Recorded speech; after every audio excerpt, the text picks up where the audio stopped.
I am really, really excited about this morning. I know I say that every time, but every time it's so true. So I actually have had the honor of working with Greenspan on an event. I don't know if anybody was here, last month we did the music video premiere party with him here at MAP. Which this is just the most beautiful gallery, and so it's been really, really fun working with Amy from MAP. But we did a collaboration, and when I was thinking about how to describe Greenspan like that, like he's such a collaborator. I got to go see sort of the behind-the-scenes work when he actually shot the music video, Perfect Timing. And it was like, watching him work, you could tell he just had this clear vision. There were so many moving parts, and he just like brings these people together in like this really graceful way. So I was really thrilled when he, number one, agreed to speak, and number two, had the idea to collaborate with MAP on the last month's event. And then working with him on this has been so fun. So he has been a hip-hop artist for 11 years, has put out 8 albums. He put out his first studio album last year called Stairway to Heaven. And it was really fun seeing him promote that, and he's really creative with his promotions. So he did a Stairway Sunday, and this is where the French connection comes in, because he's like big in Paris. No, really. He connected with an online platform in France and did essentially where each Sunday he would go on and talk about the meaning behind a song from the album. So it was really fun to watch him sort of do his craft in these really innovative ways. So I'm going to shut up because Shine Creative has put together a little teaser video, and it's going to be a much more beautiful introduction than I can continue on. So once that's on, Greenspan will come up, and I'm going to play the video.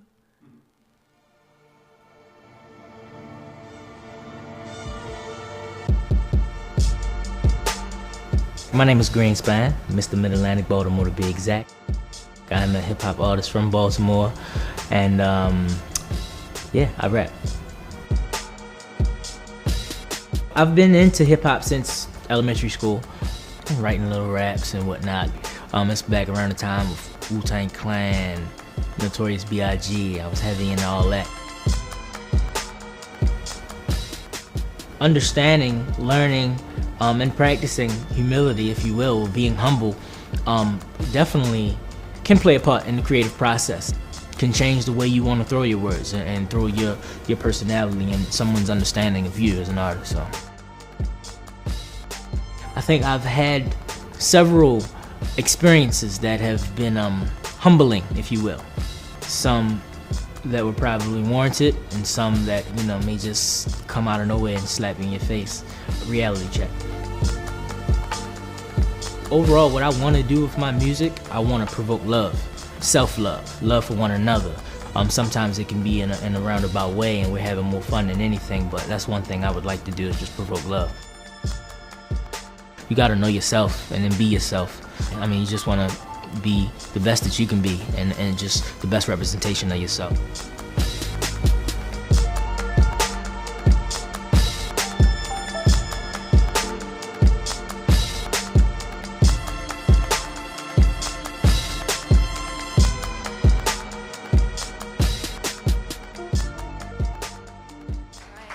Give it up for Greenspan.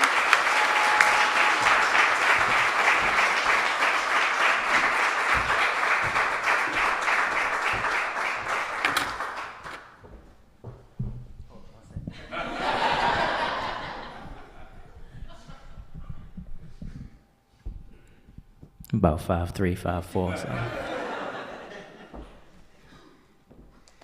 All right, so I want to greet everybody collectively at once, and that's going to be a non-traditional greeting. So I'm not going to say good morning or hey, how you doing or whatever, but I want to wish everybody a creative morning. So I'm going to wish everybody a creative morning on 3, and I want everybody to collectively say it back, because this is being filmed, so we're going to make history.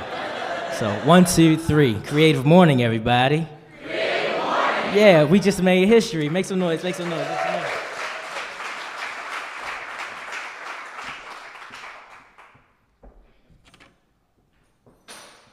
Yeah. All right, so by show of hands, how many of us in here are familiar with a particular instance where you've experienced humility or have had a humbling experience? Right, okay, just wondering. And the reason I'm asking is because this past Sunday, I was at Barnes & Noble's downtown, and I was on the second floor on the balcony, trying to be by myself and wrap my head around this talk today. So a brother came up to me to use the outlet when my laptop was plugged up. He's like, "Excuse me, I see you doing schoolwork. I don't want to interrupt. I just want to, can I charge my phone?" I'm like, "Sure, go for it, whatever." So his phone kept ringing, so he had to keep on coming into my space, right? Which was cool. He kept apologizing. I'm like, "Brother, it's fine, like, cool." So after about the third or fourth time, I'm like, "You know what, you got time, sit down, I don't want to talk to you." So he sat down and introduced myself, he introduced himself, we talked about it. And I asked him about humility. I'm like, "What's the first thing you think of when you hear the word humility? Like, what do you think of?" And he didn't know. And he was like, "I guess, like, being humiliated, you feel me? Like, you doing a talk on this? Like, the people, they not gonna understand what that is. That's what they gonna think, being humiliated." So he had a clear misconception of, but I just wanted to do that quick, like, it's like market research almost. And he was in my space anyway, so it's like, by default, you made yourself a subject, so you come sit down, so whatever. So you don't have to be humiliated to experience humility, you feel me? So one way humility is defined is a modest or low level of, modest or low opinion on one's importance. Now, this topic in particular is different from some of the other monthly themes. Off top, I would imagine that a talk on humility would be a little more personal, if you will, or emotional. And on that note, my attempt is not to offer such a motivational speech, but if you are motivated and inspired along the way, I won't be upset, so is that okay? All right, that's a bet. So I'm going to talk on 3 key points. One is developing a spirit of humility. Second point is embracing humility and applying with purpose. And the third point will be growing and developing humble leaders within your crew. Your crew, your clique, your team, your squad, whatever applies to your collective, you feel me?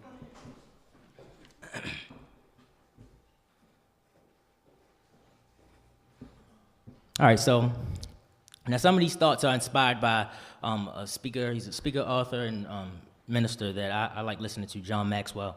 And I found a quote from him. The quote says, "Those who profit from adversity possess a spirit of humility and therefore are inclined to make the necessary changes needed to learn from their mistakes, failures, and losses." Now, how many of us in here have ever made a mistake? I'm sure you made about 4 or 5 of them this morning, right? All right. And of course, a lot of us have failed or experienced loss and what have you, but there should always be some takeaways. So one of my most humbling experiences, last year, May 30th, 2014, we put on a show. We made a big deal about it. It was called Baltimore Indie Fest. The idea of the show was just Baltimore Indie Fest, but to have something reoccurring, something annual, and just highlighting dope underground talent. You feel what I'm saying? It was an awesome show. It was at the 8x10 in Fed Hill, live bands, light show, projection, everything. And it was a great time. So at Indie Fest, couple of my people, right? So at Indie Fest, 2 very important people to me. So this is my cousin, Shay Allen Mitchell, and this brother over here is Derek Jones, better known as Ooh from Brownfish or Yo Slick, you feel me? Yeah. So Shay, they called him Lil Fowl. This is the first time he ever seen me perform. I have a song on Stairway to Heaven. Y'all got the Stairway to Heaven promos on your seat, so you can stream it on Spotify. Buy it if you will. I appreciate it. In the spirit of humility, greatly appreciate it. So it's a song on there called Free, and I shout him out. At the time when I wrote the record, he was incarcerated, so that's the point, free. I was saying free Lil Fowl. I was interested in him being freed from his imprisonment, right? So first time he heard the record and heard it translated with the live band, first time seeing me perform everything, and how these two are connected, they didn't even know, but Free was actually Ooh's favorite record on Stairway to Heaven.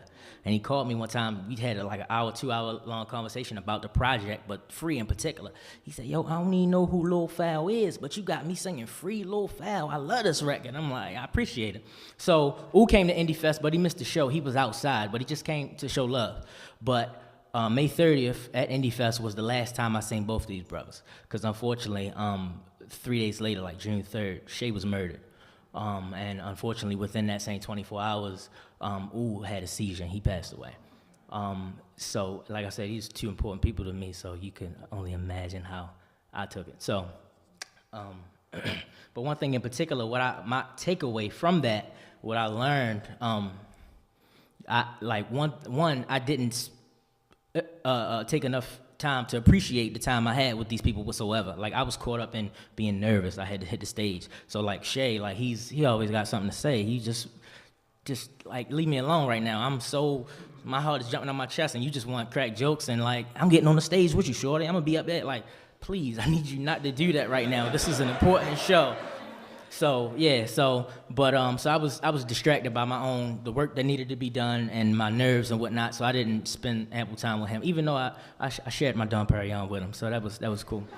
But and then outside when I saw like he was showing love and everything, and then something else got to happen and took my attention. So I'm like, I'll be right back. But I never was right back. That was the last time I got to see him, and you see it later on. We're gonna show another video, but a piece of a trailer for a documentary. I talk about that, and I was, I woke up from a nap from drinking and being sad and whatnot, but woke up to a text to see that Ooh had passed away, and it's just like, are you serious? Like, that was my friend. You feel what I'm saying? So that's the thing, and just it humbled me because we were on such a high from the success of Baltimore Indie Fest. When I got the info about Shay passing away, I was actually at an artist named Easy Jackson. I was at Easy Jackson's house for a recap meeting for Indie Fest. So me, Brian True, Kizzy B, Easy Jackson, and his wife, we were recapping and like, highs and lows and pros and cons, what we could take away from the success or lack thereof. And I got that call. So it was like going from like, man, we did it to all the way down. And I was like unproductive till like September. It was crazy. But the point is, appreciate the time you have with the people, because you might not see each other tomorrow. You feel what I'm saying? So that's a takeaway at all times. Don't be so distracted with the things that don't matter.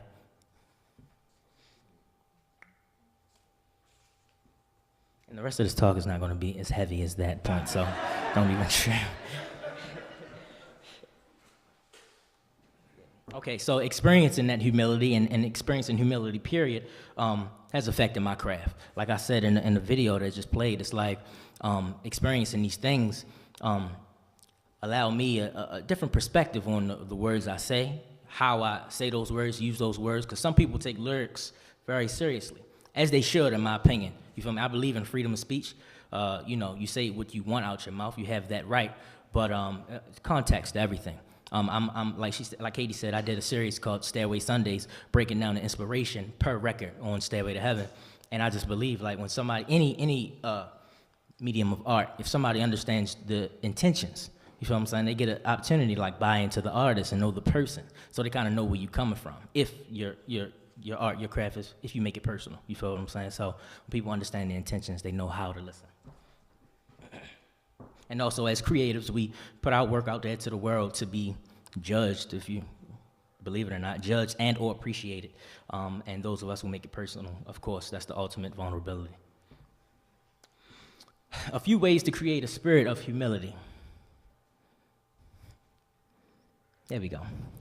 So this quote right here says, well, before I get to the quote, ways to create a spirit of humility. Number one, you don't have to think less of yourself. Just think of yourself less. Right.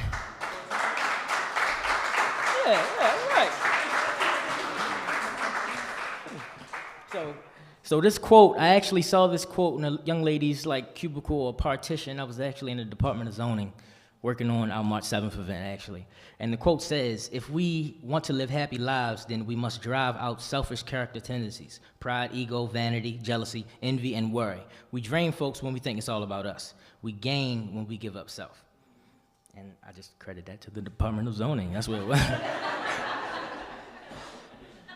So All right, second way of creating a spirit of humility. 2 and 3 actually apply to each other. 2 is allow yourself to fail, but know that it's not the end of the world when you do. 3 is when mistakes are made, recognize the problem, solve it, and move forward with the new knowledge. So learn from your mistakes, of course.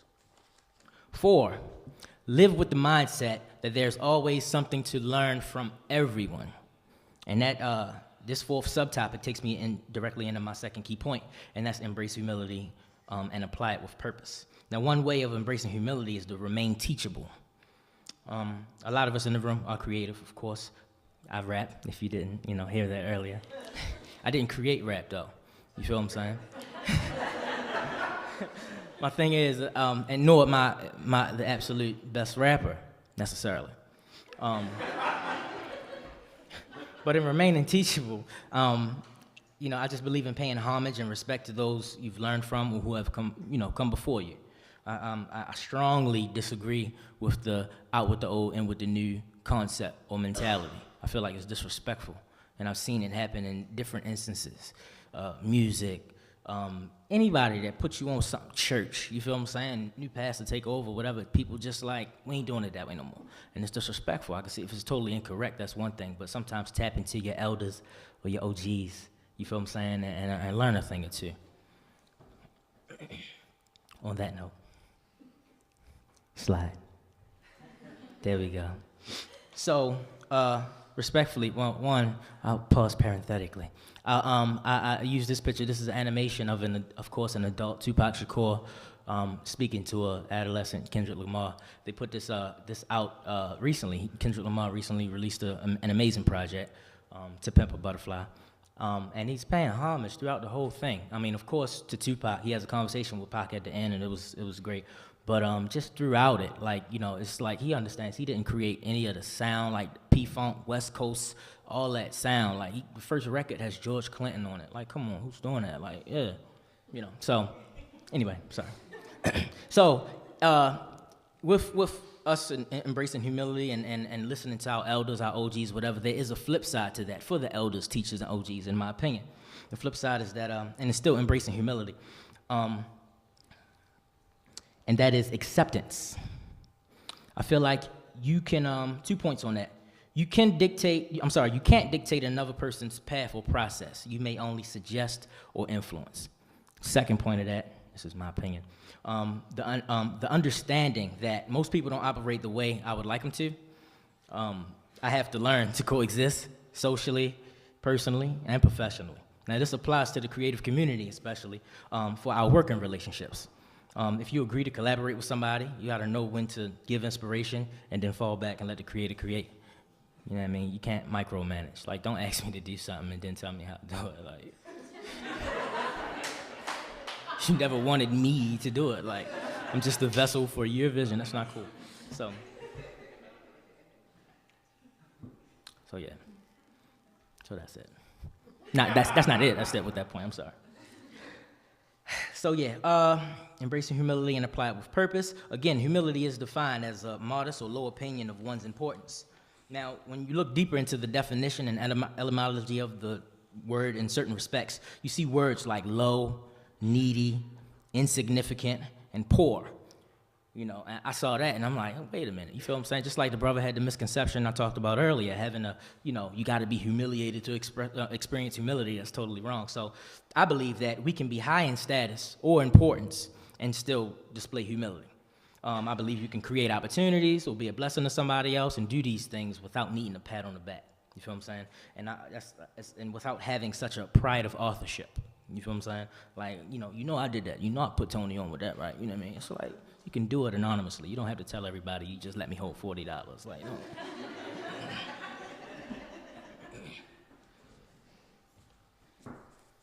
So, my third key point, grow and develop humble leaders within your crew.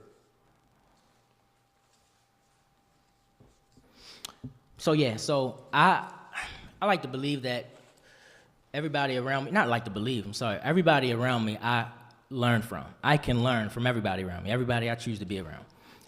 From my DJ, Trelly Trail, in his absence, I had to shout him out. Fee, Sam, Ashley, Cerno, you know, and hopefully they can learn from me. Like, if they can't, they can kick me to the curb at any point, you know. So, but you need to be able to learn from each other. Also, back to remaining teachable and accepting the fact when you don't know something or how it works, but asking for instruction. For example, the Perfect Timing video we were just talking about. Perfect Timing, this was a collective effort.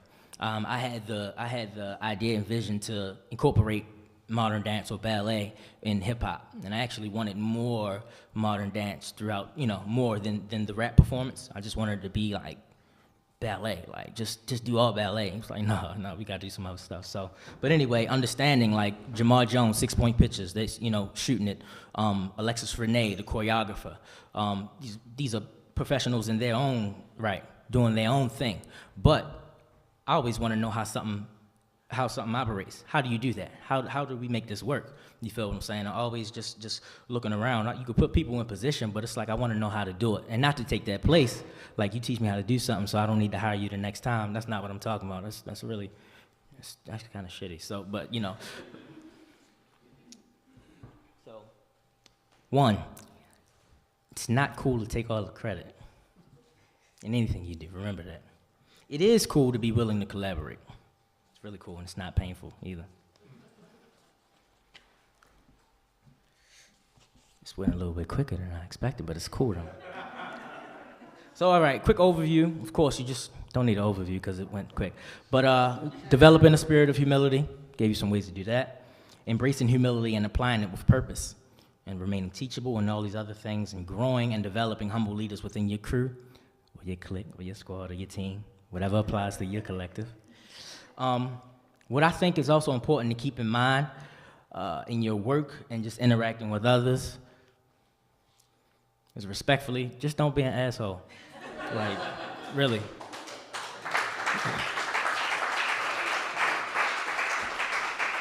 I feel like a lot of things, that's just what it comes down to. We all heard the phrase, you know, you catch more flies with honey than you do vinegar.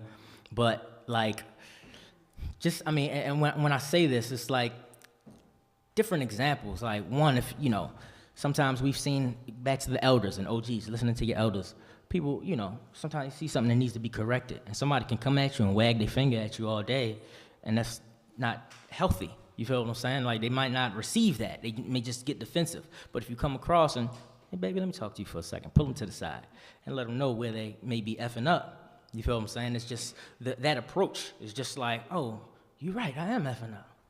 Cool, let me go change that. You feel what I'm saying? And it just comes across better. And even that example, that can influence them to know how to carry it when they communicating and talking to somebody else. So just coming across in love. I believe humility is a direct correlation with love. It's just like, more flies with honey, simple as that. I like raw honey too. You gotta scoop it out and get thick and stuff.